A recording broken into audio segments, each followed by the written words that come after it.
Another game, another win for Norwich City. That's 5 on the bounce in all competitions. And suddenly an uplift, and they've managed to harvest some genuine upward mobility after a start that 2 weeks ago saw pressure mounting on Daniel Farke and Norwich City's players to respond to what had been a pretty difficult and enduring start. So based on where Norwich have been and where they are now, it feels like the tide has changed a bit. Things are now going their way. They've now got a momentum about them. This was the third game in a row that Norwich have named an unchanged team. Would have been 4 had Onel Hernandez's injury not have carried over. So things are looking up at the moment, and it's really positive to sit here and chat about a Norwich City win after what I thought was a fairly flat 90 minutes. The game as a whole was quite flat. I don't think Wigan had a shot on target, which for me tells you everything you need to know about the game.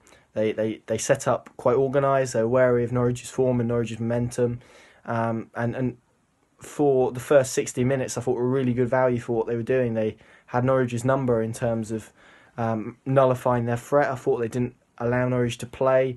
They pressed high. They made the pitch as small as possible. And I think when you look at the strengths for Norwich in the games against QPR and Reading, it was the wide areas with Lewis, Aarons, Buendia and Cantwell. Today, that was one of Norwich's weakest areas. It was only when Mario Vrancic came in that Norwich looked like they were using the ball a bit more in wider areas. But it wasn't vintage. It wasn't particularly aesthetically pleasing in terms of how Norwich won today, but they found a way of winning, and crucially, particularly in this league, that's pivotal to any success you're going to have, because you have to find a way of winning and grinding out results, and accepting that there are going to be games where you don't assert yourselves as well as you'd like. For example, the opening half an hour against QPR on last week was superb, probably arguably one of Norwich's best away performances under Daniel Farke.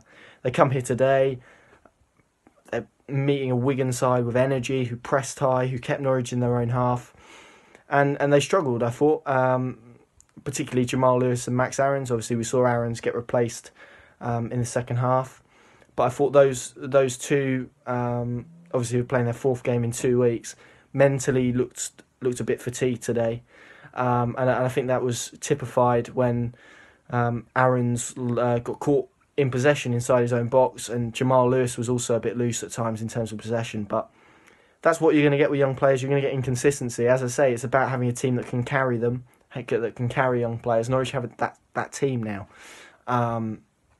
They've got a spine of Tetty and Leitner, which is complementing each other really well. Marco Stiepermann, who again I thought was absolutely terrific today, one of Norwich's standout players, if not the standout player, in terms of how he played. So yeah, another win, really pleasing. Just want to touch on Mario Vrancic really quickly. He's a player who obviously came on, changed the game at Reading with the winner, came on today and looked absolutely wonderful, played a couple of exquisite killer passes over the top. Marco Stiepermann, who I think lost a bit of consciousness as to where he was on the pitch, and also a couple through to Pukki as well, which opened Wigan up delightfully. And obviously the responsibility of being given the penalty ball after Teemu Pukki decides he's not quite right to take it, and that for me says a lot about Teemu Pukki's character, but also a lot about Mario Vrancic for taking that ball and taking the initiative and being a leader and saying, okay, I'm going to take this penalty and I'm going to score and we're going to win the game.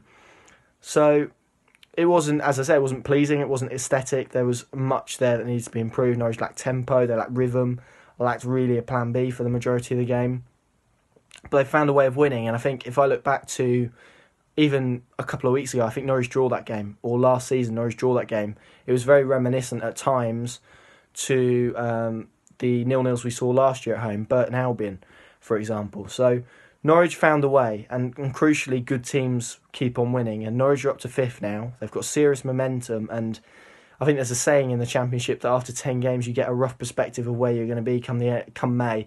But Norwich can't rest on their laurels now. They've got a tough trip on Wednesday night to Frank Lampard's Derby County, who lost today, and they're going to be keen to prove a point. So they have to shake themselves down, enjoy tonight and then get ready to go again on Monday, because it's a relentless schedule, and with Derby and Stoke next, okay, Stoke to a lesser extent, but they're two tough fixtures and ones that will perhaps prove if Norwich are worthy of where they are at the moment.